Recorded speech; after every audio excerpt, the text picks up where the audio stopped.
Hi, Bhavna ma'am. Good Afternoon, ma'am. afternoon. How are you? Good afternoon, Pratibha. Mm, How are you doing? I hope I'm audible. Yes, Good ma'am, you are afternoon, audible. ma'am. Good afternoon. Madam ಎದ್ದೀರಾ madam ഇവിടെ Afternoon, ബിന്മാരെ ma'am. എഴുതണ്ട Good afternoon. Good afternoon ma'am Good afternoon, everyone. How are we doing? By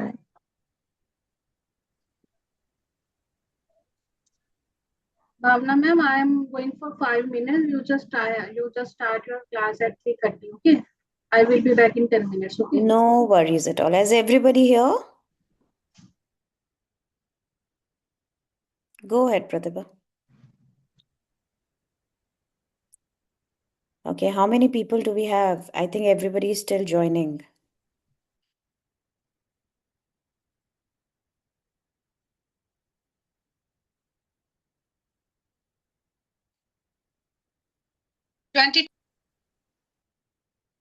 Yeah. So most of you are one person along with the team of 3, 4 people or individual people? Individual people, ma'am. Okay. All right. Once again, those who have just joined, let's start the session. So, today we are going to start the module 2, right? We had been talking about NEP reforms in terms of the curriculum, the conceptual and the child development, the basic principles, the 5 plus 3 plus 3 plus 4 structure. We also talked about the language reforms. And today in the module 2, we are going to talk more about the pedagogy for the foundational years. That is the 5 years that we are dealing with. All right. So I'm sharing my screen.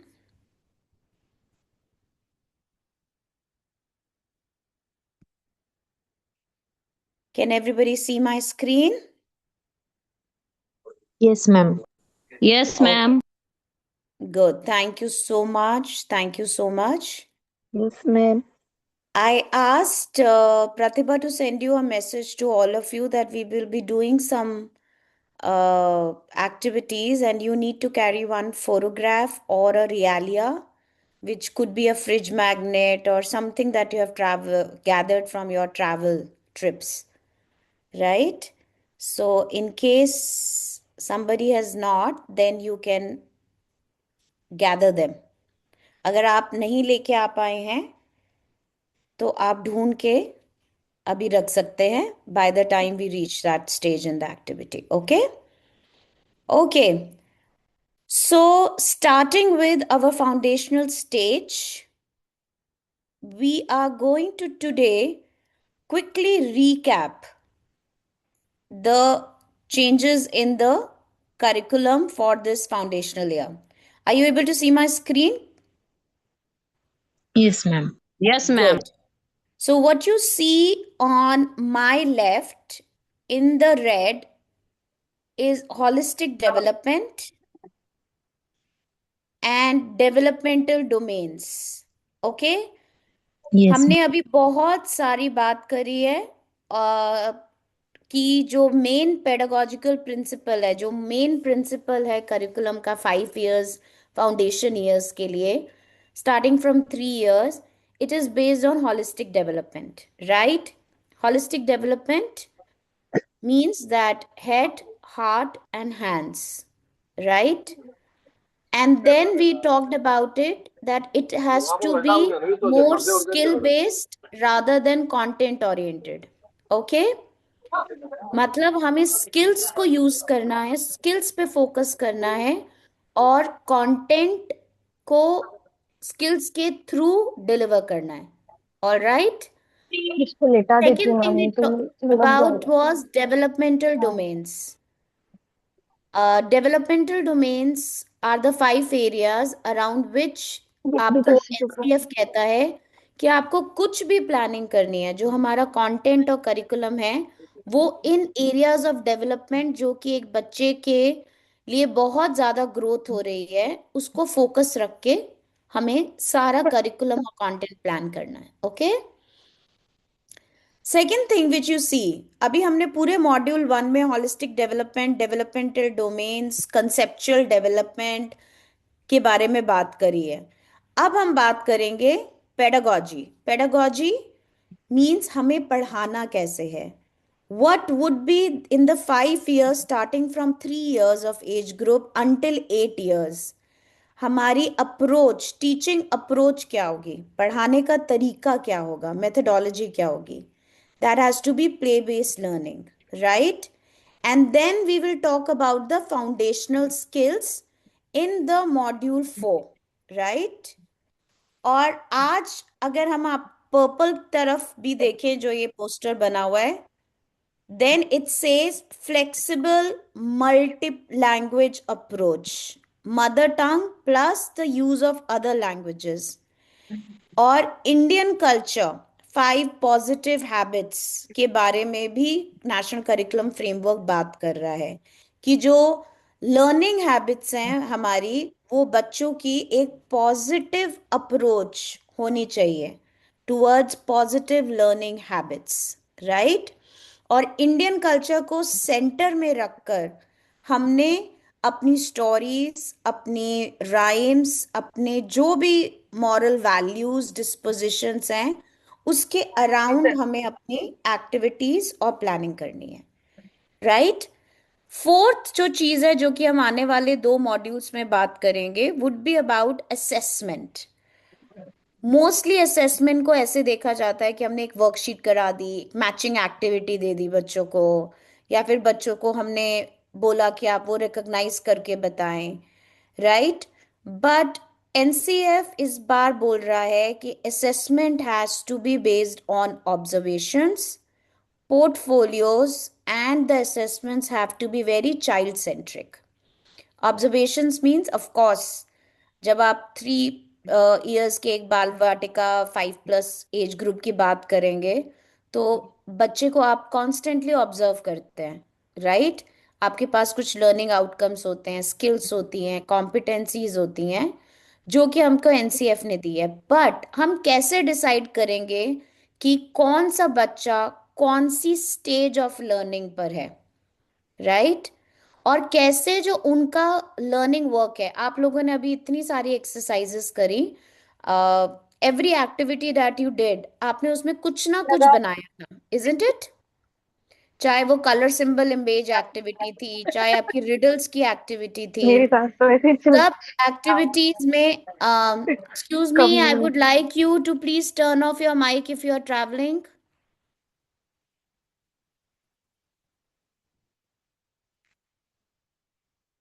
So the activities have to be more based on जो बच्चों का आपने काम करवाया है, हमें उसका portfolio बनाना है। दैट मीन्स बच्चों के जितना भी वर्क है, अगर अभी मैं आपसे बोलूं मैंने आपसे ऑल टुगेदर 6 to 7 एक्टिविटीज कराई हैं, right?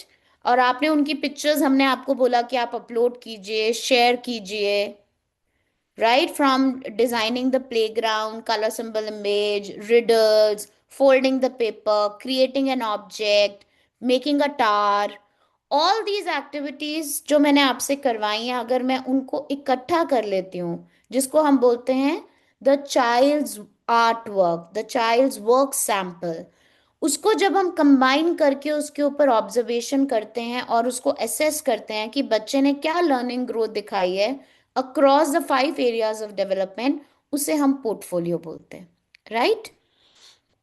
So this is going to be something we will discuss: experiential learning, inquiry based and inclusive, towards the module 2 and module 3. all right, सबको मॉड्यूल 2 में क्या होने वाला है उसका स्ट्रक्चर समझ में आ गया? Good, now let's move. कल हम लोगों ने बात करी थी एक बहुत इंपॉर्टेंट एस्पेक्ट के बारे में, जो कि था लैंग्वेज। जब हम कंसेप्चुअल डेवलपमेंट डिस्कस कर रहे थे, जिसमें हमने बोला सेंसरी मोटर स्टेज में भी बच्चे वन सिंगल वर्ड ब्लैबिंग करते हैं, बैबलिंग करते हैं, बच्चे कूइंग करते हैं, मोनोसिलेबिक वर्ड्स बोलते हैं, साउंड रिलेटेड वर्ड्स बोलते हैं। तो हमने बात करी थी कि जो आपका लिटरेसी डेवलपमेंट है, एक अर्ली रीडिंग स्किल्स जो होती हैं, the ability to identify symbols and images, वो डेवलप होनी शुरू हो जाती है। तो बहुत इंपॉर्टेंट लैंग्वेज रिफॉर्म जो हमें एनसीएफ बोल रहा है, वो ये बोल रहा है कि हमें अपनी मदर टंग को सबसे ज्यादा, जिसे मदर टंग को हम इन टीचर्स टर्मिनोलॉजी आप सबके लिए जानना जरूरी है, L1 बोलते हैं। L1 मीन्स लैंग्वेज 1, जो कि हमारी मदर टंग है, जिसमें हम बात करते हैं, हमारे आसपास बात करते हैं, जिसमें हमारी एक कंसेप्चुअल अंडरस्टैंडिंग बिल्ड हुई है, राइट, जो कि हम मोस्ट फ्रिक्वेंटली सुनते हैं। तो फाउंडेशनल स्टेज में बोला गया है कि आप किसी भी स्टेट में बेस्ड हैं, जैसे आप में से कई लोग जयपुर में हैं, कोटा में हैं, कई लोग बैंगलोर में हैं, कई लोग पंजाब में हैं। तो पंजाब में डिफरेंट पंजाबी होगी जो बच्चे सुन रहे होंगे फ्रिक्वेंटली, थोड़ी हिंदी सुन रहे होंगे। जयपुर में आप जाएंगे तो हिंदी ही बात होती है, बट एक थोड़ा सा लोकल डायलेक्ट होता है। हम लोग बोलते हैं हम, वहां पे बोलते हैं अपन, राइट। तो कुछ लोकल वर्ड्स जो होते हैं वोकैबलरी की, जो बच्चे यूज करते हैं, right. So the first important language reform is that हमको जो कॉन्सेप्ट पढ़ाना है वो बच्चे को L1 में पढ़ाना है। The point two it is saying is multilingual approach। एक बहुत इंपॉर्टेंट थ्योरी है जिसे हम बोलते हैं लैंग्वेज एक्विजिशन डिवाइस। मैंने आपको पहले भी बताया था, जब बच्चे छोटे होते हैं तो वो 2 से 3 तरह की लैंग्वेजेस को समझ सकते हैं। आप में से कई मदर्स होंगी जो देखते होंगे कि आपका जितना भी यूट्यूब का कंटेंट है, एक अमेरिकन एक्सेंट में, एक ब्रिटिश एक्सेंट में है। और आप देखते हैं कि आपका ब्रिटिश एक्सेंट नहीं है, आपका अमेरिकन एक्सेंट नहीं है, पर आपके बच्चे जो बहुत ज्यादा यूट्यूब के वीडियोस देखते हैं, CBBS देखते हैं, या कार्टून्स उस लैंग्वेज में देखते हैं, वो धीरे धीरे वो एक्सेंट को इम्बाइब करना शुरू कर देते हैं, अडॉप्ट करना शुरू कर देते हैं। वो क्यों हो रहा है? Because the child's ability to acquire language is very strong in this foundational age, right. So it says that concept of reading and writing भी आपको R1, जो मैंने आपसे बात करी, एक हिंदी हम सबकी एक नेशनल लैंग्वेज है, पर एक लोकल डायलेक्ट है। जैसे मैंने आपको एक राजस्थान जयपुर का एक एग्जाम्पल देके एक वर्ड का बताया, तो जो आपकी रीडिंग जो आप उसको करें, मराठी, कन्नड़, अगर पंजाबी, अगर वहाँ की लोकल आपकी रीजनल लैंग्वेज है, तो जब आप बुक्स भी बच्चों को पढ़ाएं तो वो उस लैंग्वेज में बायलिंगुअल, बायलिंगुअल मीन्स एक जगह हिंदी लिखा हुआ है और एक जगह पंजाबी में लिखा है, एक जगह इंग्लिश में लिखा है, एक जगह हिंदी में एक लाइन लिखी हुई है। तो bilingualism, multilingualism, bi means 2 languages, multilingualism means more than 2 languages, 2 or 3 languages।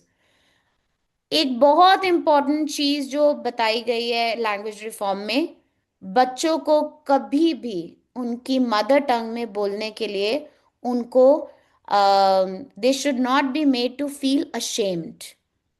उनको ये नहीं बोलना चाहिए कि एक बच्चा अगर आपसे बोल रहा है हिंदी में कि हम तो वहां गए थे, हम वहां पे रहे थे, और हमारे वहां तो इसको ऐसे बोलते हैं, तो you don't have to tell the child no, speak in English only, I will only listen when you will speak in English.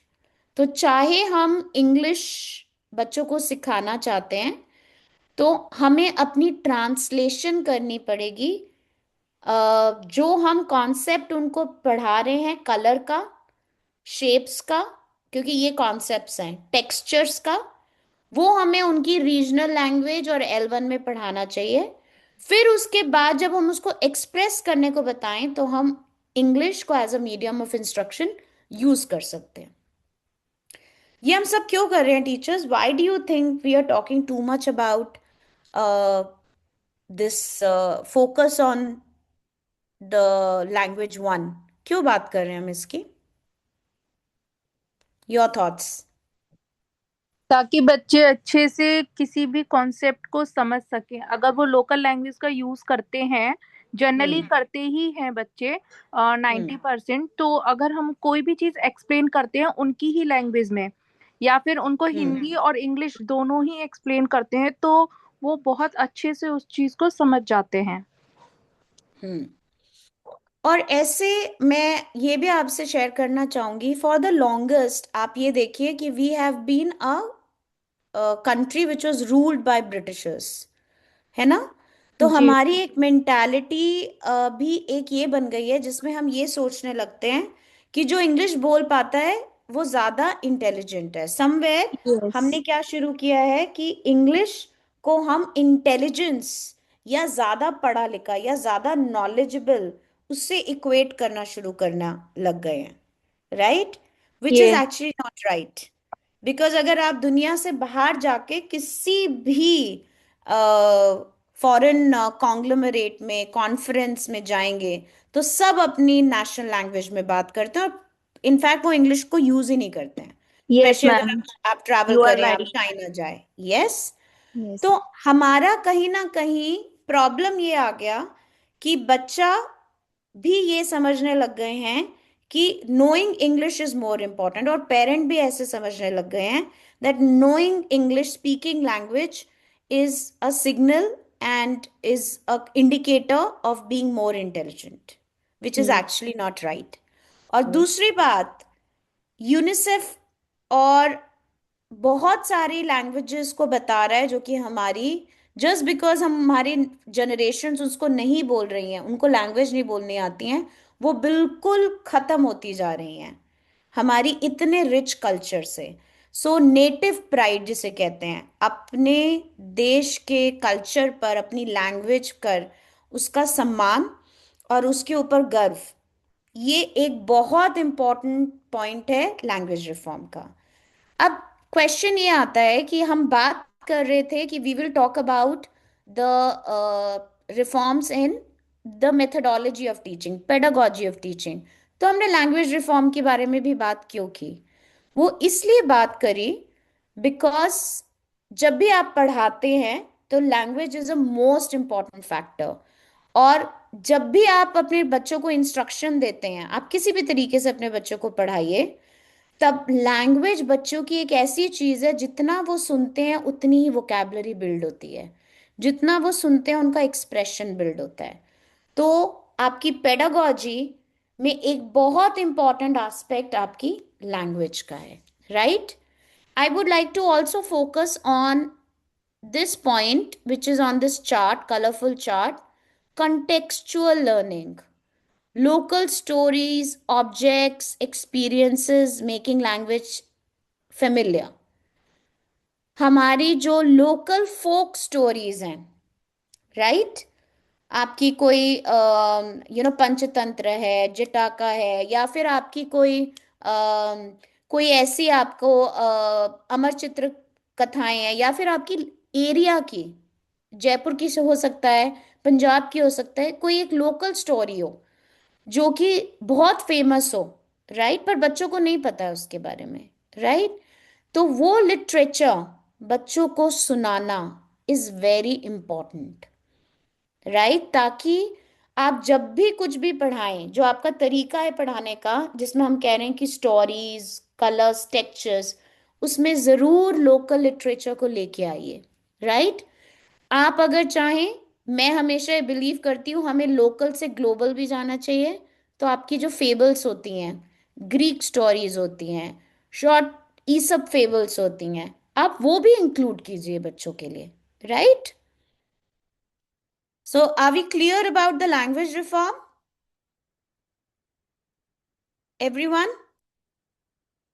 So, first question: all the medium of instruction should be in which language? L1 or English? L1. L1. L1. L1. L1. Lavanya, what is L1? Or mother language, mother tongue, ma'am. Mother tongue, language 1. Okay. Yes. And what could be L2 and L3? The regional dialects, right? Okay. Or maybe Yes. कोई वहां पे, जैसे for example Lavanya is from Nandigaon, right? I am basically a Punjabi and my children move there to a school there जिसमें मेरे बच्चों को पंजाबी भी बोलनी आती है क्योंकि उन्होंने गुरमुखी पढ़ी है, और वो एक ऐसे स्कूल में मुंबई में जाके जाते हैं जहाँ मराठी भी बोली जाती है। तो मेरे बच्चों की ऑटोमेटिकली L1 हिंदी है, L2 पंजाबी है क्योंकि वो उसमें सुन रहे हैं, राइट? और है, हो सकता है उनकी L3 जो मराठी हो जाए क्योंकि वहां पे वो कॉन्स्टेंटली जिन बच्चों के साथ इंटरेक्ट करेंगे वो मराठी बोलेंगे, राइट? और कन्नड़ हो जाए। Everybody clear? Good. Thank you. If you want to have your cup of tea and coffee, please don't hesitate. I know it's a tiring day. Okay. Coming back.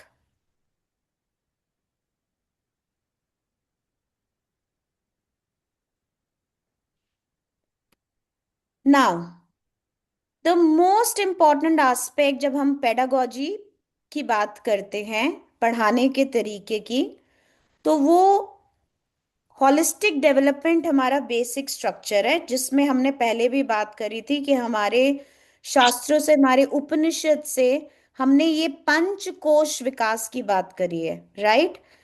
जिसमें आपका शारीरिक विकास, बौद्धिक विकास, मानसिक विकास, आपका आत्मिक विकास, राइट?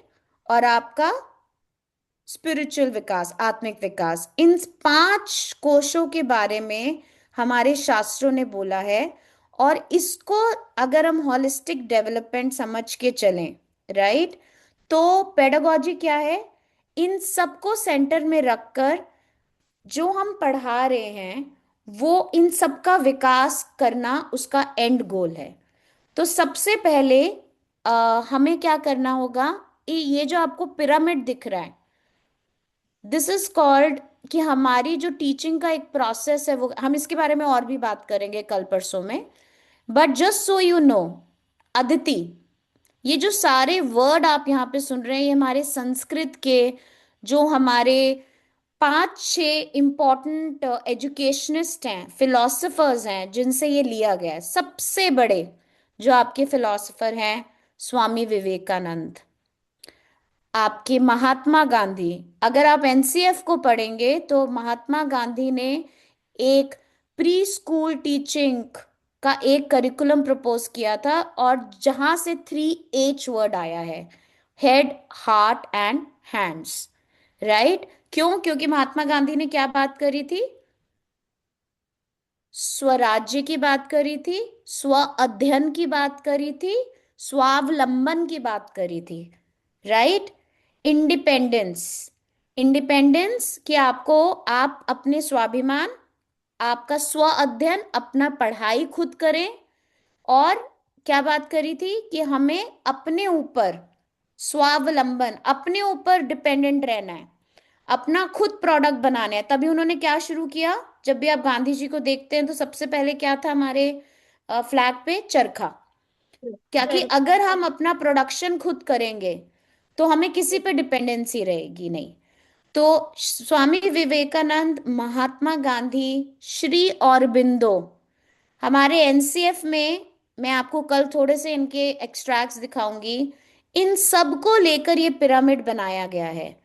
श्री औरबिंदो एक बहुत बड़े फ्रीडम फाइटर और रिलीजियस रिफॉर्मर थे, जिन्होंने बात करी है कि ये होल वर्ड जो है, आत्मा का परमात्मा, बच्चों के अंदर जो आत्मिक विकास की बात करते हैं, कि एजुकेशन का मतलब सिर्फ कंटेंट पढ़ना नहीं, बट बच्चों को अपने आत्मिक ज्ञान भी होना, कि हम कौन हैं, हम यहाँ क्या करने आए हैं, राइट? उसका भी आभास कराना। सिमिलरली एक बहुत बड़े फिलोसफर और थिंकर और एजुकेटर जेडी कृष्णमूर्ति, जिसके बारे में, जिनका इन्फ्लुएंस अगेन ये था कि education should be the opening of the mind और not just the learning of concepts.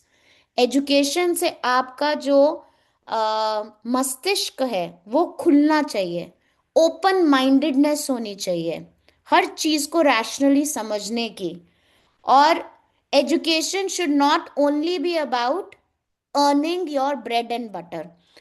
Education का मतलब सिर्फ ये नहीं है कि आप अपने जाके जॉब करें और अर्थ अर्जन जिसे कहते हैं, पैसा कमाना, धन अर्जन, उसके लिए हो। It should be based on your ability to understand that what is a real purpose of my life.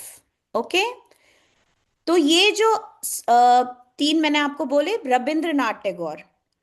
Rabindranath Tagore आपको पता है, उनके देवेंद्रनाथ टैगोर उनके फादर, और फिर उससे पहले भी सत्येंद्र नाथ टैगोर, इन सब ने शांति निकेतन का रविंद्रनाथ टैगोर ने निर्माण किया।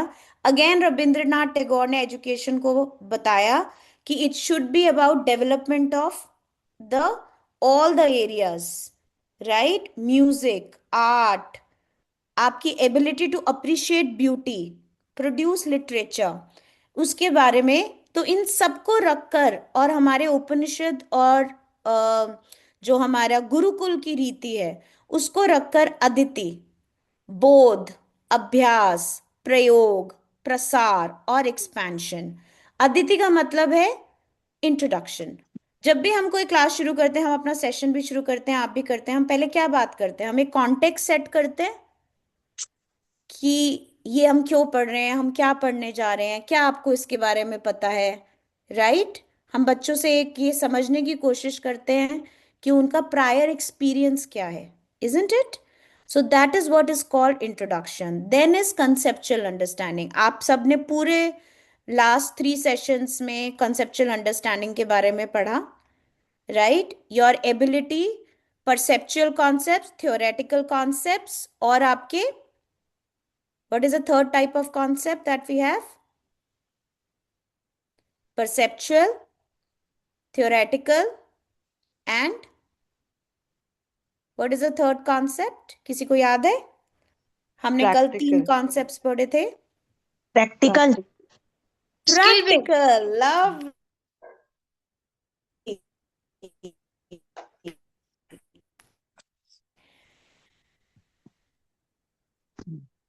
तो जब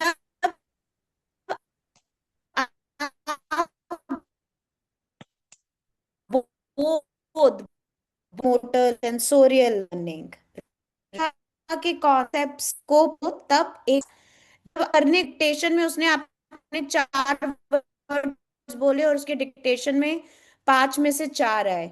आइडिया ये है कि वो कितने वर्ड खुद कर पाता है। तो 4/5 उसकी लाइफ ने डिसाइन करेंगे, right?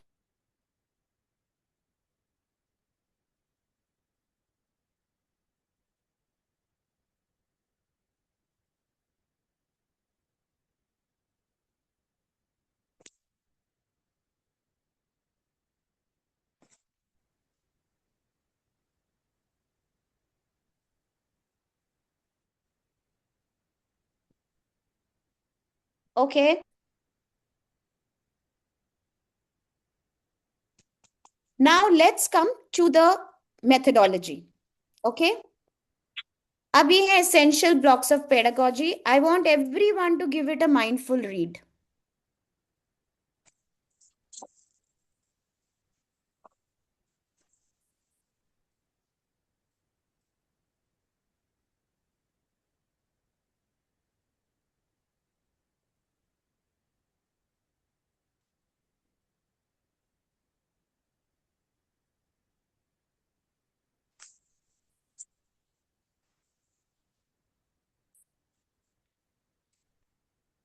Okay. So first, let's look at the meaning of pedagogy. What do you think is the meaning of pedagogy? Please raise your hand to answer. Task by the teacher to help the student think of project or instrument. Okay, Vandana from Kota, Vandana Singh from Kota. What do you think? No right or wrong answer, Vandana, whatever comes to your mind. You will help us only. I'm sorry if I've put you on tight spot. Okay, ma'am. Pedagogy is a method of learning for teacher um, for a 0 to uh, 12 years old Yeah. child.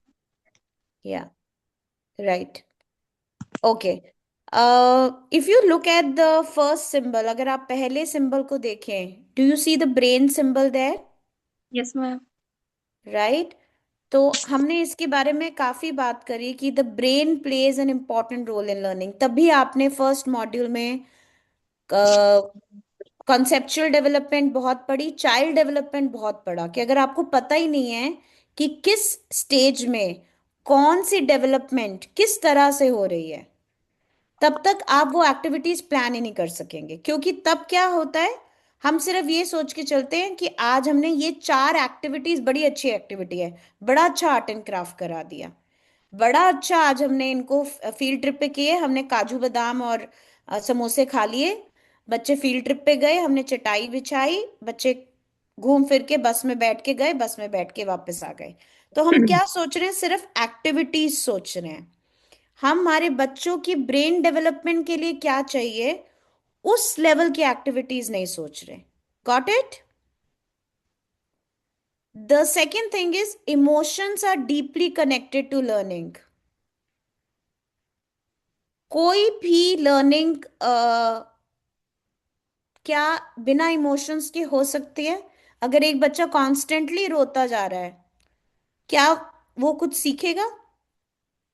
अगर एक बच्चा constantly आपकी class में आपकी आवाज ऊंचे करने से या आपके स्टाइल से कंफर्टेबल नहीं है, क्या वो अगले दिन स्कूल आएगा? अगर आपको यहां पर मैं आपको अच्छे से नहीं समझा पाऊंगी, क्या आपका आने का इस सेशन को मन करेगा? Not possible, right? So teachers, I really want you to understand one thing. हम हमेशा पेडागोजी को एक्टिविटीज, अंडरस्टैंडिंग, नॉलेज से लेके चलते हैं, बट मोस्ट इंपॉर्टेंट चीज एक टीचर के लिए the ability to connect with their children, अपने बच्चों को इमोशनल लेवल पे समझना, राइट? और अपनी लैंग्वेज को और अपने बिहेवियर को हमेशा ये समझ के चलना कि आप गुरु हैं, बट आप लर्नर हैं इन दैट जर्नी। आप यहां और बच्चा यहां नहीं है, आप दोनों यहां हैं, राइट? सो जब आप ऐसा सोच के चलते हैं तो बच्चों, आपके एक एक वर्ड बच्चों को इमोशनली बना सकता है या बिगाड़ सकता है। अगर बोलते इसको तो कुछ समझ में नहीं आता, आपने you have just ruined that child's ability. Getting it? But if you say that no, no, you're doing good, it's okay, you got it wrong, you will get it again, कोई बात नहीं बेटा। The moment that emotional motivation बच्चे को feel होती है, तो कोई भी बच्चा, क्योंकि लर्निंग में सबसे बड़ी एक चीज जो होती है मोटिवेशन होती है। We all need motivation in life, right? Is there anybody who can work without motivation in life? No. Got it? Third thing is learning is based on the associations and connections children make. हम जब भी बात कर रहे थे अभी, तो क्या हम बच्चों की जब हम बात कर रहे थे तो हमने बहुत सारी बातें करी अबाउट कि बच्चे जब छोटे होते हैं ऐसे बोलते हैं, ऐसे करते हैं, इस लैंग्वेज में बोलते हैं। So what were we trying to do? We were trying to attach our whatever we are trying to teach to children, हम उसको एसोसिएट करने की कोशिश करते हैं what they can do, what they are able to do, और वो क्या उनका इन्वायरमेंट होता है। तो हमने बात करी, अगर बच्चों को आप सावर और स्वीट के बारे में बताएंगे तो शायद बच्चे कैंडीज, चूरन, चॉकलेट्स से ज्यादा रिलेट करेंगे as compare to fruits, right?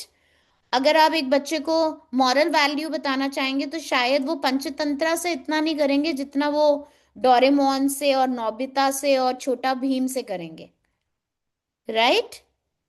So how can we let the children have associations and connections from their world, जिस वर्ल्ड में वो रहते हैं, जिस environment. And that brings to the third thing, the learning environment matters. हमने बात करी थी कि आपके एज अ मदर ऑल्सो आपके बच्चों की एक एक जब स्टेज आती रहती है, तब आप प्रैम लाते हैं, तब आप बुक्स लाते हैं, आप रैटल्स लाते हैं, आप टॉयज लाते हैं, बच्चों के टॉयज बदलते रहते हैं। क्यों कर रहे हैं आप वो एक एनवायरनमेंट क्रिएट कर रहे हैं जो कि बच्चों को वो स्टिमुलस दे और उस स्टिमुलस से बच्चे रिस्पॉन्ड करें, right? So the most important thing that we have to remember is these four, और हम बार बार इन चार चीजों पे आएंगे, राइट? और जब भी आपको कभी अपना ऑडिट करना पड़ा कि कभी कभी होता है ना कि मैं ठीक पढ़ा रही हूँ कि नहीं पढ़ा रही हूँ, these are your four things. Always think, क्या आप अपने बच्चों से कनेक्ट कर पा रहे हैं इमोशनली? क्या आपका लर्निंग एनवायरनमेंट आपने ऐसा बनाया है कि बच्चा हर चीज को देख के पूछता है, अरे मैम ये क्या है, right? So any question so far, teachers, any questions? और आपके राइट हैंड साइड पर जो हमेशा मैं बात करूंगी, नॉलेज, कैपेसिटीज, वैल्यूज। कोई भी लर्निंग होलिस्टिक तब होती है जब हमें ये पता होता है what to learn, how to learn and why to learn, right? Next, let's come to the teacher. The most important thing is somebody able to read this? मैंने आपको श्री औरबिंदो की बात बताई थी। Pratibha or anybody, are you there? Can you read this? Ways of the Guru? I don't think so. Pratibha is here. So, everyone, please give it a mindful read.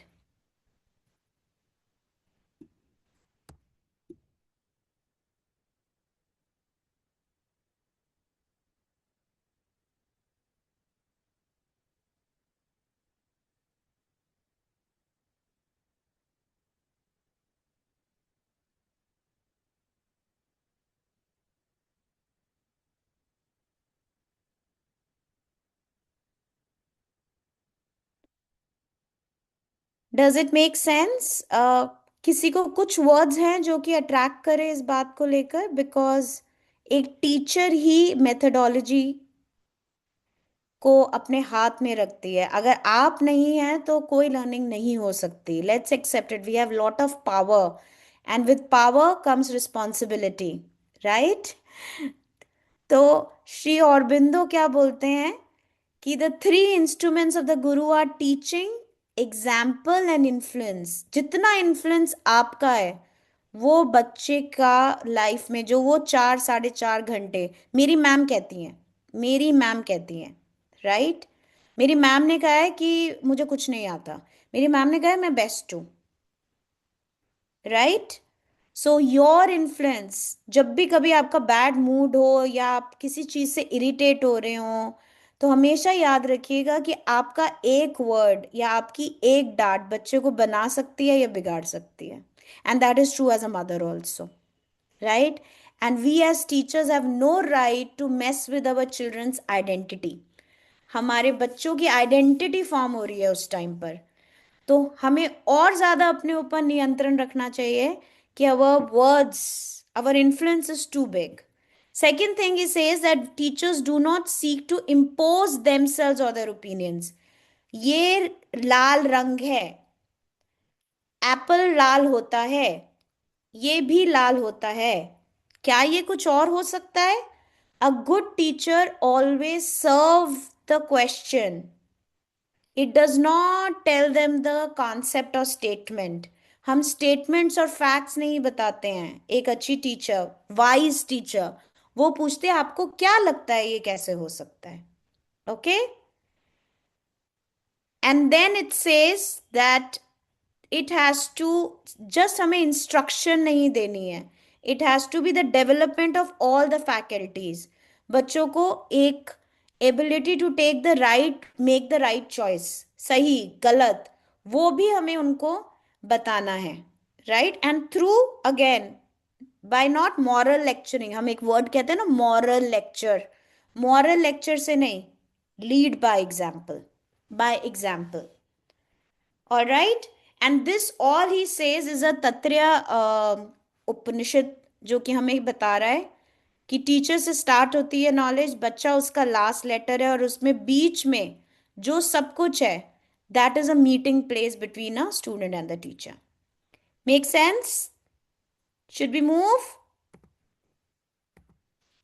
Okay. Now again very important, थोड़ा सा हमें पढ़ना पड़ेगा because these are the very important principles for foundational stage. I have taken this document from NAP itself. A, B, C, D, E, F, G. Right? All the people whose name starts with letter A, वो A point पढ़ेंगे और हमें A का मतलब समझाएंगे. और जिनका नाम B से शुरू होता है वो B point पढ़ेंगे.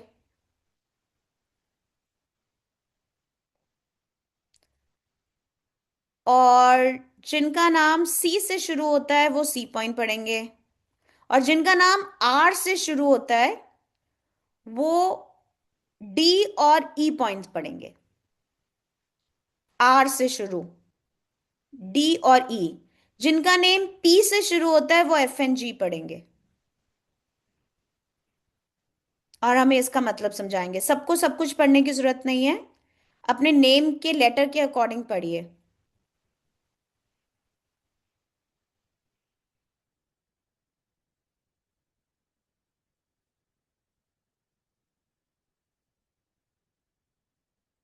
So, okay, anybody from A who can tell us what is the first point?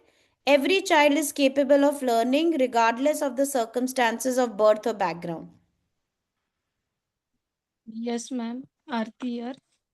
Yes, Aarti. आप हमें क्या Actually, बताएंगे इसके every बारे में? child is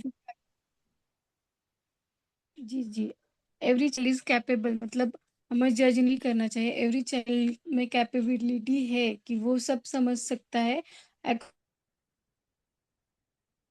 his birth background and condition. That's it. Lovely.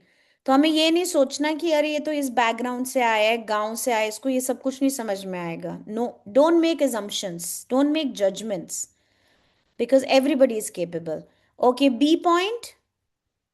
Anybody with B, letter B, unmute yourself.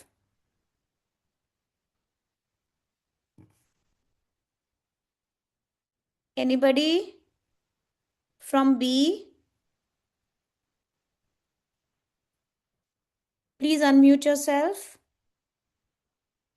Okay, I will explain. I am B. Each child is different and grows, learns and develops. So हमने बहुत developmental domains के बारे में बात करी और हमने अपने experience में देखा सबके बच्चे एक range में develop होते हैं. ऐसा नहीं होता हर एक बच्चा 3 months में ही सब कुछ कंप्लीट करेगा, राइट? और हर बच्चे की ग्रोथ अपने लेवल पे हो रही है. So we have to respect that. अगर हम सब 25 बच्चों से अपनी क्लास में एक्सपेक्ट करें that they are the same level of developmental milestones, तो we will be actually signing up for the problem. Okay, see, anybody with see? Unmute yourself.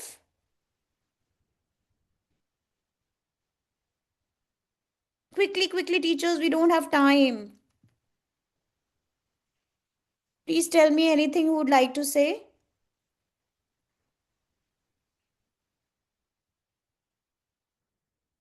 Anybody else who would like to talk about the point number C?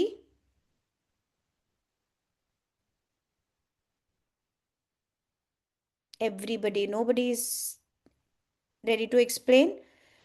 Is the meaning clear? The children are natural researchers और बच्चों की observation सबसे ज्यादा strong होती है, right? Because sensory learning से ही, अपने senses से ही वो हर चीज को ऑब्जर्व करके अपने ब्रेन में नॉलेज कंस्ट्रक्ट करते हैं. इसलिए जीन पियाजे कहते हैं that children are constructing knowledge all the time through their observations, right? Okay, for D, anybody who would like to say for D? Ruchi, anybody from D? Yes, ma'am. Ruchi Sharma from Kota. हाँ जी, Ruchi, please explain. Ma'am, children society का वो एक महत्वपूर्ण हिस्सा है जो खुद की इमेजिनेशन से, अगर हम बच्चे को मैट बोलते हैं तो सबसे पहले वो इमेजिन करता है, उसके माइंड में एक पिक्चर बनती है मैट की। अगर हम सन बोलते हैं तो सबसे पहले वो इमेजिन करता है और चीजों को ऑब्जर्व करता है, खुद से सोचता समझता है और कोलैबोरेट करता है, हर एक चीज को दूसरे चीज से जोड़ने का खुद से प्रयास करता है। Yes. उसके हर एक बच्चे के खुद के अपने एक्सपीरियंस होते हैं, कुछ अच्छे होते हैं, कुछ बुरे होते हैं। As a teacher we should guide them and अपने खुद के मैम उस सेंसेस 5 सेंसेस का यूज करके हर एक चीज को मैम, एनवायरनमेंट को, अपनी सराउंडिंग को वो ऑब्जर्व करता है। Very good. कॉन्क्रीट एक्सपीरियंसेस जो कि उसको दिखते हैं, राइट? यस वो मैम। बच्चा यस लर्न करता है यूजिंग देयर सेंसेस और एनवायरनमेंट। आपको एक यस कॉमन वर्ड जहां पे मिलेगा, एनवायरनमेंट। एनवायरनमेंट, वो एनवायरनमेंट सोशल एनवायरनमेंट हो सकता है, नेचुरल एनवायरनमेंट हो सकता है, वो आपका लर्निंग एनवायरनमेंट हो सकता है, राइट? 3 तरह के यस एनवायरनमेंट्स हैं। Yes Social environment, learning environment is a part of social environment, but it is created, and then is your natural environment, right? फूल, पत्ते, आसमान, चिड़िया, सब बच्चों के लिए environment से learning senses के थ्रू हो रही है। Very good, Ruchi, thank you so much. All thank right. You. ये एक बहुत इंपॉर्टेंट पॉइंट है, यूजुअली इसके बारे में बहुत बात की जाती है, ई पॉइंट के बारे में, जो मैं खुद लेना चाहूंगी, children's experiences and ways of learning. हम बहुत बार बात करते हैं, आपने भी सुना होगा। कोई बताना चाहेगा इसके बारे में? Because you are very capable teachers, so I would like to hear you also. Anybody who would like to talk from our children's experiences and ways of learning must be acknowledged and included. Children learn best when they're respected. Reena, you have unmuted yourself. Do you want to explain? Reena Das?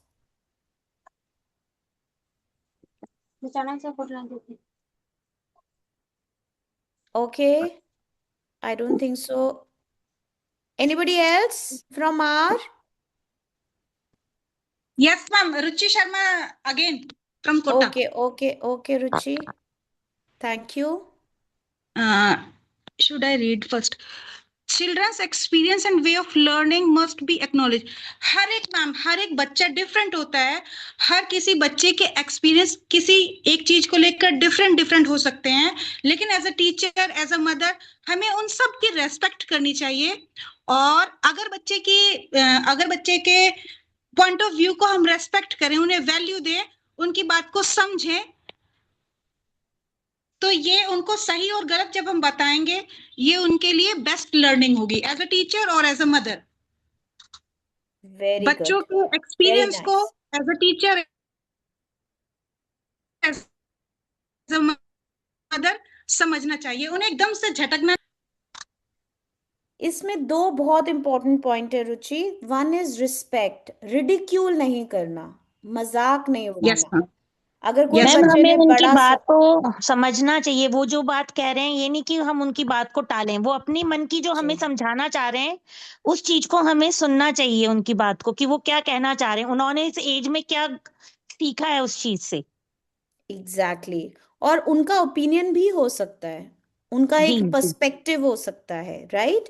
This is ma'am, about ये हर एक बच्चे का अलग अलग भी हो सकता है। एग्जैक्टली। जी जी और जैसे मैं आपको बार बार बोलती हूँ, देयर इज नो राइट और रॉन्ग आंसर। तो वो यस क्या मैम। करता है, एक टेंशन रिलीज कर देता है कि I am not being judged. एक सबसे अच्छा यस मैम, एनवायरनमेंट फ्रीडम वो टू होता है जिसमें हमें फिक्र नहीं हो कि हमें कोई जज कर रहा है सही और गलत में। Yes ma'am. लर्निंग कभी सही और गलत हो ही नहीं सकती। सही जवाब गलत जवाब कैसे हो सकता है, अनलेस वो मैथ्स का कोई क्वेश्चन हो। और वो मैथ्स का क्वेश्चन भी आंसर गलत तभी होगा जब आपने कोई स्टेप मिस किया होगा। इसका मतलब ये नहीं है कि आपकी अंडरस्टैंडिंग गलत है, राइट? तो क्या हम एज टीचर्स यस अपना माइंडसेट चेंज कर सकते हैं? एक पॉइंट ये। Second point is veg of learning. हमें एक बहुत बड़े चाइल्ड साइकोलॉजिस्ट हैं फ्रॉम हार्वर्ड यूनिवर्सिटी, जिनका नाम है हार्वर्ड गार्डनर। आप लोगों ने उनका नाम सुना होगा। और हार्वर्ड गार्डनर बोलते हैं कि हमारे पास 6 to 7 टाइप्स ऑफ इंटेलिजेंसेस होती हैं हर बच्चे के अंदर, और हर एक बच्चे का एक लर्निंग स्टाइल होता है। कुछ बच्चे काइनेस्थेटिक, आपने ये वर्ड सुने होंगे, काइनेस्थेटिक लर्नर होते हैं, करके समझते हैं। कुछ बच्चे जो होते हैं वो विजुअल लर्नर्स होते हैं, देख के समझ पाते हैं। कुछ बच्चे जो होते हैं वो ऑडिटरी लर्नर्स होते हैं, वो सुनते हैं तो उनको समझ में आता है, Primary way right? of learning and developed And there are potential also children action, who have very strong spatial reasoning, experience, right? तो उनको हम कहते हैं different styles of ways of learning. हम एक लर्नर जो क्लास में होता है उसके डिफरेंट स्टाइल्स ऑफ लर्निंग, यही हमें एनसीए बताना पड़ेगा। और आने वाले टाइम पे हम यही पेडागोजी में पढ़ेंगे कि what are the different styles of learning in our class. क्या आप पहचानते हो कि ये बच्चे को ये विजुअल लर्नर है, ये काइनेस्थेटिक लर्नर है, या फिर ये एक ऑडिटरी लर्नर है? अगर मैंने आपको ये स्क्रीन में ये चीजें दे देती होती कि पढ़ के खुद समझ लो, कुछ समझ जाते, पर कुछ को डिस्कशन करने से ज्यादा समझ में आती हैं चीजें, इजंट इट? सो अभी हम क्या करने की कोशिश कर रहे हैं? We are trying to use all styles of learning. I am your teacher and you are my students, right? Now, I think the F and G point. Anybody from P? Anybody from P? Priyanka. So many Priyankas here. Any Yes, Priyanka? ma'am. Thank you, Priyanka. Primary way of learning are the depends on play and activities. हमें बच्चों को जो भी हम चीज करा रहे हैं वो प्ले एंड एक्टिविटी के बेस पे कराना चाहिए। इससे बच्चे कंटिन्यूअसली डेवलप करेंगे माइंड को, और उनको अपॉर्चुनिटी मिलेगी और वो एक्सपीरियंस करेंगे। अगर हम सिंपल वेज में वही एक्टिविटी करा देंगे तो बच्चा नहीं समझ पाएगा। यही हम प्ले करके कराएंगे तो बच्चे के माइंड में बहुत अच्छे से सेट हो जाती हैं और वो कंटिन्यूअसली अपॉर्चुनिटी गेन करता है। प्रियंका, एक वर्ड आपसे लूंगी। आपने बोला जी माइंड में मैम। सेट हो जाती है, तो अभी हमने क्या एक टेक्निकल वर्ड सीखा कंसेप्चुअल डेवलपमेंट से? दिमाग में क्या बनते हैं? वो हम बहुत बार बात कर रहे थे। Schemas. Schemas. So now all of you are schemas. my students. You have to start using the terms, the technical Schemas. terms. I'll be so proud of you. Use that knowledge to get new knowledge, right? Yes ma'am, yes ma'am. So जो आपने बोला दिमाग में set हो जाता है, वो set कैसे हो रहा है? स्कीमास स्कीमास बन के रहे जरिए। हैं, यस मैम, राइट? ब्रेन में यस। हमारे न्यूरो साइंस स्कीमास कहती बनते है, हैं। यस, स्कीमास बनते हैं। और हमारे ब्रेन कहती है, जो न्यूरो साइंस कहती है, जो हमने पहला पेडागोजी में पढ़ा, ब्रेन। अभी मैं आपको इसका भी सेशन लूंगी। न्यूरॉन्स बन रहे हैं हमारी ब्रेन में। जैसे ही कोई नई चीज आती है जो कि आपने कभी पहले नहीं करी, तो न्यूरॉन्स बनते हैं और वो ब्रेन वेव्स क्रिएट करते हैं और क्यूरोसिटी क्रिएट क्रिएट करते हैं, राइट? करते तो राइट। हमको इसीलिए एक्टिविटी बेस्ड एक्सप्लोरेशन, एक्सपीरियंस और एक्सपेरिमेंट, ये 3 E's हैं। अगर वो जी हमारी मैम। लर्निंग में रोज होते हैं, that means our learning is towards brain development, not towards rote learning. Okay, thank you okay, Priyanka, thank you Ruchi, thank you ma'am. Thank you Aarti, very nice, thank you so much. एक वर्ड मैं last का लूंगी, developmentally and culturally appropriate to develop conceptual understanding and problem solving. कुछ culture में कुछ चीजें, okay, Nida Nida Siddiqui, you have raised your hand, would you like to explain this? Nida? Yes, ma'am. Ma'am, I don't want to explain. I just want you to explain the previous F part. या please Nida, go head. No, no, ma'am. You explain it to me. Which one, Nida? F. Play and activity are the primary ways of learning. Yes, so Nida, we talked about it in the conceptual development that जब आप कोई भी नया experience बच्चों को हाथ से experience करने को देते हो, राइट? या अपनी सेंसेस से एक्सपीरियंस करने को देते हो, टेस्ट करना, गेस करना, या फिर टेक्सचर को आइडेंटिफाई करना, सैंड से कुछ बनाना, जितनी बार आप उनको सेंसरी एक्सपीरियंसेस देते हो थ्रू प्ले। अब आप अगर ये एक्सपीरियंस दोगे, बच्चों के लिए तो प्ले ही है ना, तो जब आप वो एक्सपीरियंसेस, सेंसरी एक्सपीरियंसेस बच्चे को देते हो, तो उनके दिमाग में स्कीमास बनते हैं that help them to understand कि कौन सा नया कॉन्सेप्ट है, कौन सा पुराना कॉन्सेप्ट है, कौन से दो कॉन्सेप्ट को मिक्स करके मैं एक नई लर्निंग कर सकता हूँ, right? So play and activity should be the way to जैसे हमने कल सेंसरी एक्टिविटीज आपसे मैंने करवाई थी, राइट? मैंने आपको बोला एक गैस कीजिए, एक लेमन है, सॉरी एक येलो चीज है, वो कैसे टेस्ट करती है, वो सावर टेस्ट करती है। पर यही एक्टिविटी अगर मैं आपको दे के करवाती तो आपके एक्सपीरियंसेस ज्यादा देर तक आपकी मेमोरी में सेटल रहते, right? Got it? Nida, am I able to make myself clear? Yes, ma'am. Experiential learning का जो वर्ड है वो एक्सपीरियंस से आता है। हम बच्चों को एक्सपीरियंसेस करवाएं, हम उनको सिर्फ एक्टिविटीज करने को एक टास्क शीट में पेन से पेपर से ना दें, हम उनको एक रियल लाइफ सिचुएशन में लेके जाकर उनको बोलें कि अब आप देखिए क्या हो रहा है, राइट? तो वो जो एक्सपीरियंसेस होते हैं जो हम करते हैं, अगर बच्चा जब तक गरम टच नहीं करता उसको नहीं पता चलता ना ये गरम है, राइट? जब तक वो नीचे नहीं गिरता उसको नहीं पता चलता ना कि इस एक्शन का कॉज एंड इफेक्ट ये है, राइट? तो वो एक्सपीरियंसेस, एक्सप्लोरेशन एंड एक्सपेरिमेंट्स, जब तक वो रेड के अंदर येलो नहीं डालेगा तो उसे नहीं पता चलेगा कि ये ब्राउन बनेगा या ग्रीन बनेगा, right? So these experiments are very important for children to develop understanding which is stored in their long term memory, okay? और जो उनकी conceptual understanding को build करते हैं। All right, anything else? Anybody has a question? Thank you, Nida. I really appreciate your asking this question. Okay. Now this, out of all these 5-6 points, the most important point जो अभी हमने pedagogy में पढ़ा भी था, E point is not explained. E point. I just explained that styles of learning, kinesthetic learners, I told you about that. Children's experiences and ways of learning.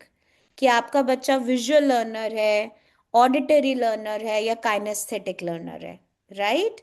So E point is trying to talk about the ways of learning, styles of learning of the children. Okay? Ma'am, So what about age, G? The last one, G, on page number 1. Yes, ma'am, G. yeah, so okay.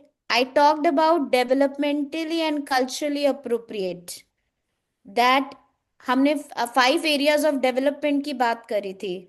अगर मैं addition and subtraction एक बच्चे को 4 years के कराना शुरू कर दूं, क्या वो डेवलपमेंटली अप्रोप्रिएट कंटेंट है या एक्टिविटी है?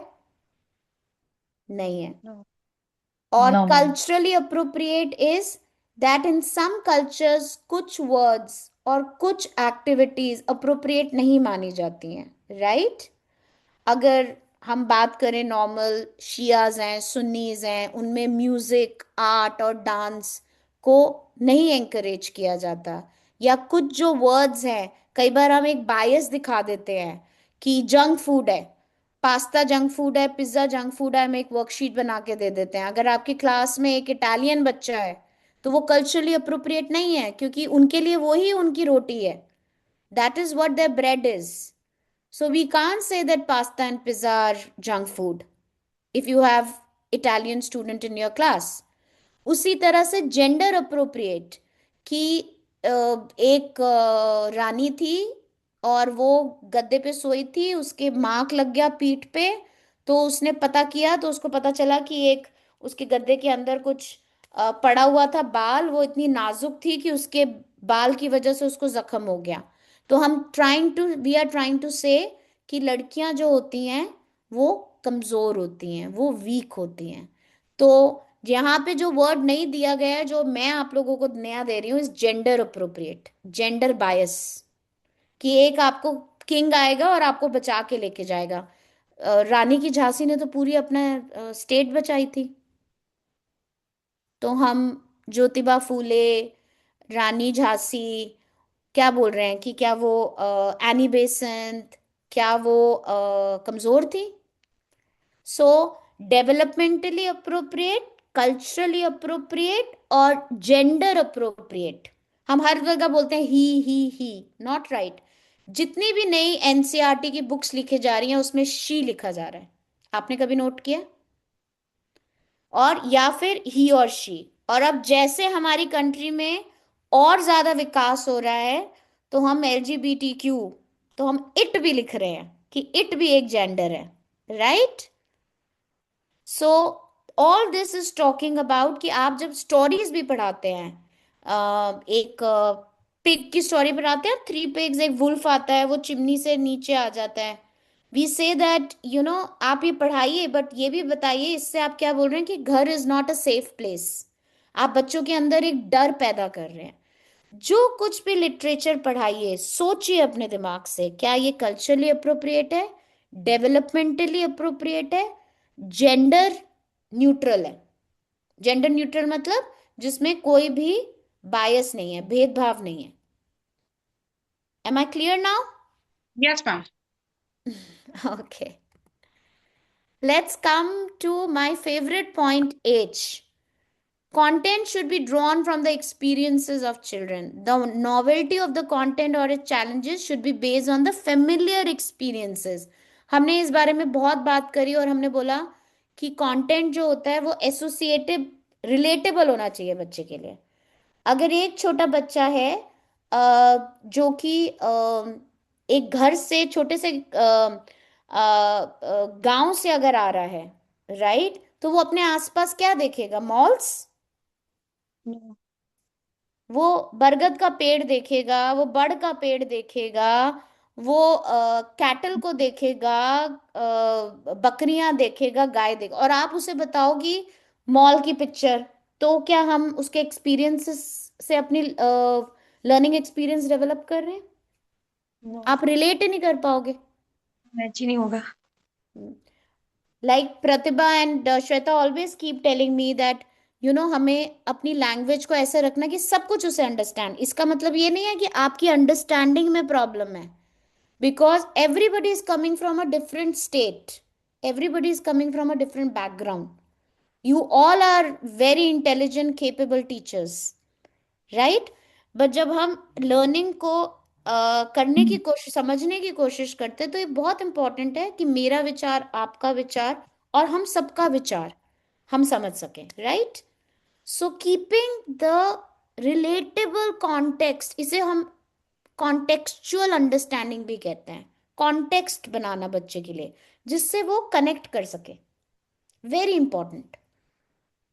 Am I making sense? Okay. I think most of the other points are related to the previous points. हमने जब मैंने आपको अप्रोप्रिएटनेस की बात करी थी, तो मैंने जेंडर, कास्ट, क्लास, डिसेबिलिटी के बारे में, इक्विटी का मतलब यही है, राइट एवरीबडी? यस तो मैम। मैं आपको एक छोटा सा आने वाले टाइम पे एग्जाम्पल भी दिखाऊंगी।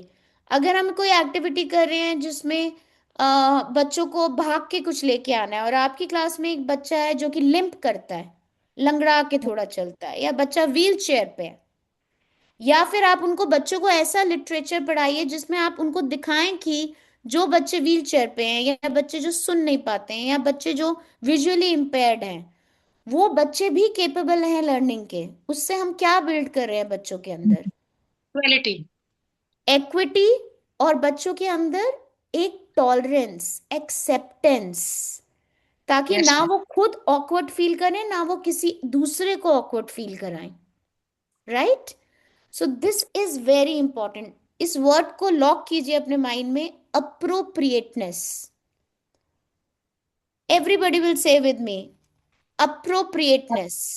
appropriateness, अप्रोप्रिएटनेस किस चीज की होती है? Developmental development, appropriateness, appropriateness, cultural appropriateness, cultural appropriateness, gender appropriateness, gender appropriateness, and also the what else? और क्या अप्रोप्रिएट होना चाहिए? एबिलिटी, सबकी एबिलिटी। चाहे जब आप एक्टिविटीज प्लान करें ये सोचिए कि मेरा ये वाला बच्चा क्या इसमें पार्टिसिपेट कर पाएगा, राइट? कई बार आपने किसी बच्चे का फ्रैक्चर हो गया और आपने कोई एक्टिविटी प्लान करी, सेंसिटिविटी, अगर आप सेंसिटिव होंगे तो बच्चे ऑटोमेटिकली सेंसिटिव, और सेंसिटिविटी को कम्युनिकेट कीजिए। Okay, all right, so I think I've taken a lot of your time today. We will end the session with this principles of pedagogy at the foundational stage, and then tomorrow we will continue. I'm sorry I couldn't do the activity today. Probably we'll do it tomorrow. I'm extremely sorry about that delay, but I think आप लोगों के questions से it was important to take those questions, right? Anything that you would like to ask me? Any questions so far? No. Okay. Pratibha, are you there? Shweta is there. Yeah, there. Okay, everyone. So it was all for the day. We really want to thank you, ma'am, for such an entertaining and knowledgeable session. So Yes, it was all for the day, and thank you so much for joining with us. See you tomorrow again. Thursday would be an ma'am. off Bye. as it's Christmas. So tomorrow again we would be taking our next session. Thank you. Bye bye. Have a great day. All right. See you tomorrow. Bye bye, everyone. Thank you, ma'am. Thank you, ma'am. Thank you. Bye bye, everyone. Thank you, ma'am. Thank you, ma'am.